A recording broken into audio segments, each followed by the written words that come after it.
How to replace a seat switch in a 2009 through 2017 Ford Expedition.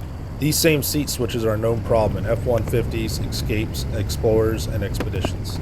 Luckily, it's a cheap and easy fix. All you're going to need is 2 screwdrivers, a flathead screwdriver to remove the plastic, and a T20 hex head screwdriver to take 1 screw out. If you go to the description, you'll see I posted a link for the switch itself. You begin by gently removing the plastic. It's all snap-on, so it should snap right off. Next, you'll use the T20 screwdriver to remove the 1 screw that holds the plastic in place.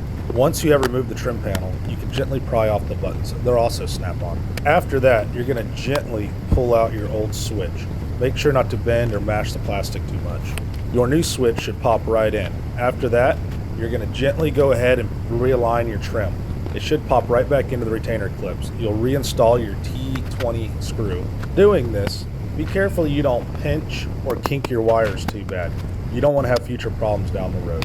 Once all that's complete, reinstall your buttons and test the seat out. It should move back and forward, up and down with no issues. This whole project took me less than 10 minutes and I'm not a mechanic. So if I can do it, you can. Thanks for watching. Please like and subscribe.